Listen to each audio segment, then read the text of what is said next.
जन सैलाब निकलेगा फिर घर से, और हो सकता है अभी वही हो जो बांग्लादेश में हुआ, जो श्रीलंका में हुआ, जो नेपाल में हुआ, क्योंकि आप देख सकते हैं आज का युवा जाग चुका है। अभी ये जो भूख हड़ताल शुरू हुई है, क्या लगता है कि ये कितने और दिन तक चलेगी?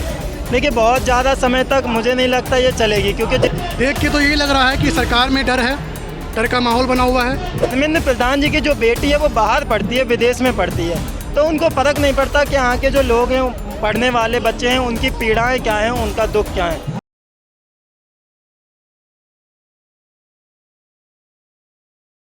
मेरा नाम हिंदुस्तान है और मैं इस मरी हुई, डरी हुई, अंधी, बहरी सरकार को हिंदुस्तान की आवाज़ सुनाने आया हूँ। आज यहाँ पर सोनम वांगचुक भी जुड़ चुके हैं एक बार फिर से, और उन्होंने भूख हड़ताल शुरू कर दी है। क्या लग रहा है कि अब धर्मेंद्र प्रधान इस्तीफ़ा देंगे? जी बिल्कुल देना चाहिए। लोगों का जज्बा देख के, लोगों का हिम्मत देख करके आप देख सकते हैं 40 डिग्री टेम्परेचर पे कितने इंसान यहाँ पर है।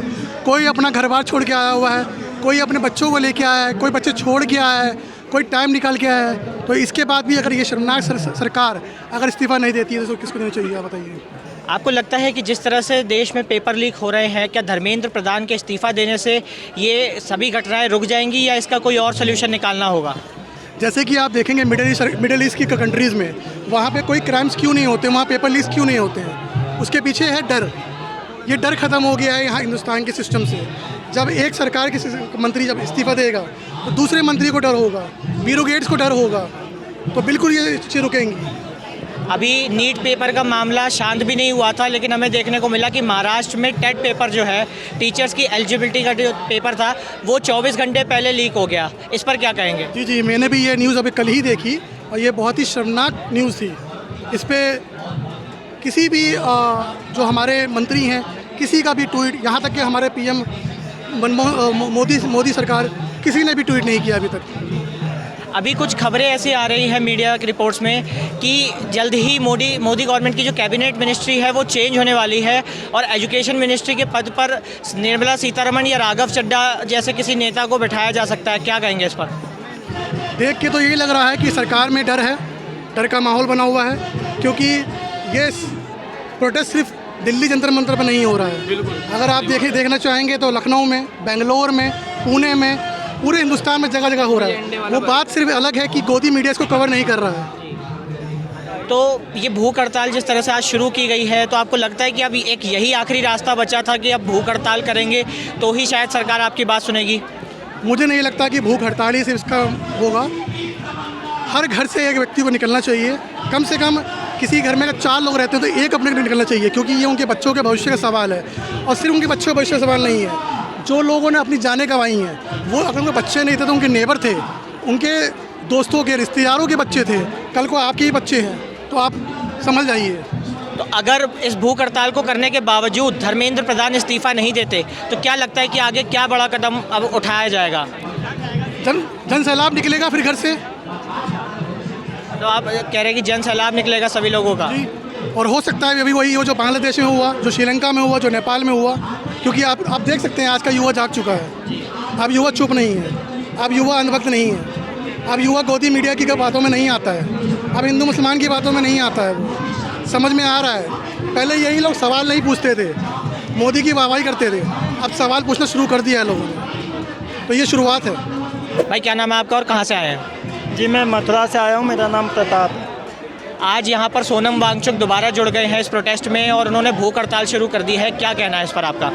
देखिए, मैं निंदा करता हूँ सरकार की कि एक ऐसा व्यक्ति जिसका देश में बहुत बड़ा योगदान रहा है शिक्षा के क्षेत्र में, आप सोनम वांगचुक जी को अगर पढ़ेंगे, समझेंगे, तो आपको किसी मोटिवेशनल स्पीच की आवश्यकता नहीं है। आप खुद इंस्पायर होते हैं। उन्होंने जिस तरह से देश में योगदान दिया है, और अगर एक ऐसा व्यक्ति आज अपनी जान देने के लिए तैयार है, और ऐसा नहीं कि वो अपने व्यक्तिगत एजेंडे के लिए आ पा रहे हैं, सरकार में जो लोग बैठे हैं वो अपने व्यक्तिगत एजेंडे के लिए, अपनी व्यक्तिगत छवि के लिए उन्होंने गलत वादे किए, झूठे आश्वासन दिए, लोगों को झूठी प्रतिक्रियाएं दी, और आज एक ऐसा व्यक्ति अगर अनशन पे बैठा है, भूख हड़ताल कर रहा है, तो ये उनके लिए बड़ी चैलेंज की बात है। मैं सरकार को कहना चाहता हूं कि आप देखिए ऐसे व्यक्ति को, अगर ऐसा व्यक्ति इस स्थिति पे आ रहा है तो आपके लिए शर्म की बात है। अभी ये जो भूख हड़ताल शुरू हुई है, क्या लगता है कि ये कितने और दिन तक चलेगी?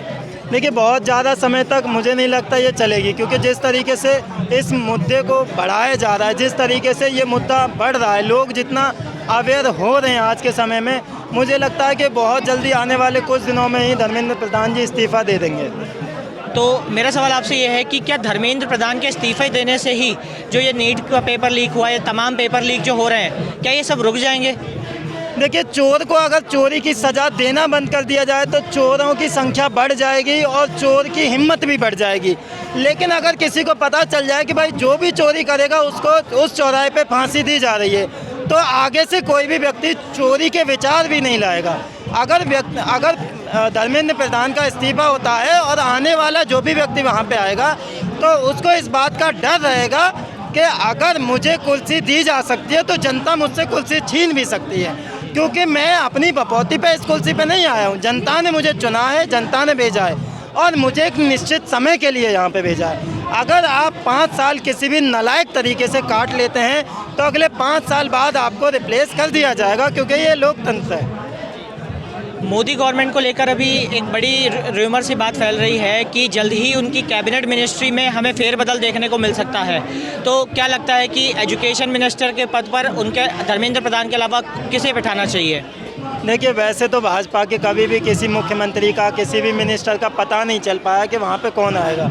सडन कुर्सी आती है हाथों में और वो शपथ लेते हुए दिखाई देते हैं। अभी मैं भी कुछ अंदाज़ा नहीं लगा पा रहा हूँ कि उनकी जगह कौन आएगा। लेकिन हाँ, मैं इतना प्रार्थना करता हूँ, इतना सरकार से विनती करता हूँ कि भाई ऐसे व्यक्ति को आप लाना जिसका बेटा हिंदुस्तान में पढ़ता हो, जिसका बेटा डॉक्टर हो, जिसका बेटा इंजीनियर हो, जिसके बेटे ने हिंदुस्तान में रह के पढ़ाई की हो। क्योंकि धर्मेंद्र प्रधान जी की जो बेटी है वो बाहर पढ़ती है, विदेश में पढ़ती है, तो उनको फ़र्क नहीं पड़ता कि यहाँ के जो लोग हैं, पढ़ने वाले बच्चे हैं, उनकी पीड़ाएँ क्या हैं, उनका दुख क्या है। तो मेरा मानना ये है कि जो भी आगे आएगा, चाहे वो भाजपा का आए, चाहे वो किसी भी पार्टी का आए, उसके दिमाग में ये बात रहेगी कि इस तरह की गतिविधियाँ भविष्य में ना हों। अभी बीते कुछ दिनों पहले हमने देखा कि धर्मेंद्र प्रधान जी का जन्मदिन था और पीएम की तरफ से ट्वीट करके उनको बर्थडे विश भी किया गया, लेकिन नीट पेपर लीक के मामले में, या तमाम पेपर लीक के मामले में अभी तक पीएम का कोई ऐसा ट्वीट सामने नहीं आया। इस पर क्या कहेंगे? देखिए, हमें बहुत पहले से सिखाया जाता है कि आप एक बार को किसी की शादी में मत जाइए, लेकिन आपको मृत्यु में जाना चाहिए। आप किसी की खुशियों में शामिल मत होइए, लेकिन आपको दुख में शामिल होना चाहिए, क्योंकि दुख में आदमी को सहानुभूति की आवश्यकता होती है। आप बर्थडे विश कर रहे हैं, आप इन 18 लोगों के बारे में नहीं सोच रहे हैं। आपकी कैसी विचारधारा है, आपका कैसा अपनापन है, आप देश के प्रति क्या भावना रखते हैं, आपकी भावनाएं साफ साफ दिखती हैं। जनता देख रही है। 18 लोगों ने जो शहादत दी है, आप उनके प्रति एक वाक्य नहीं बोलते, उनके परिवारों की सांत्वना के लिए आप एक वाक्य नहीं बोलते।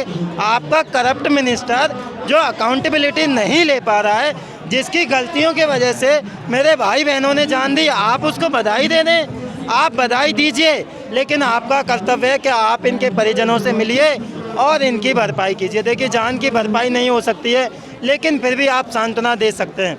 मैं आपके माध्यम से अपनी डिमांड रखना चाहता हूँ, अपनी मांग रखना चाहता हूँ सरकार से कि देखिए, भारत में एक नियम चलता है कि अगर किसी के पिताजी एक्सपायर हो जाते हैं ऑन ड्यूटी, तो उनके बच्चे को नौकरी मिल जाती है।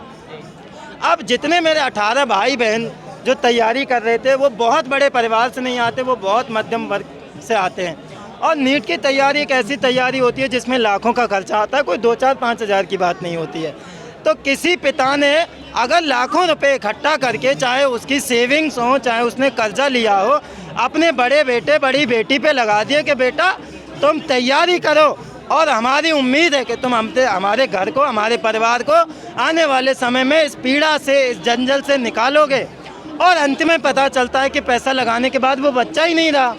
तो देखिए, आत्महत्या यहाँ पे हत्या एक व्यक्ति की नहीं हुई है, यहाँ हत्या परिवार के उस हर व्यक्ति की हुई है जिसने उस बच्चे से उम्मीद लगाई थी, जिसने उस बच्चे को सहयोग दिया था, जिसने के पैसे का अरेंजमेंट किया था। तो मेरी मांग है कि सरकार उनके परिवारजनों से मिले, उनसे माफ़ी मांगे और उनके लिए कोई एक ऐसी योजना बनाए, उनके परिवार के किसी भी व्यक्ति को वो सरकार में शामिल करें, कोई नौकरी दें, जिससे कि वो अपने परिवार को आगे ला सकें और वो ये जो घटना हुई है, इस सदमे से वो बाहर आ सकें।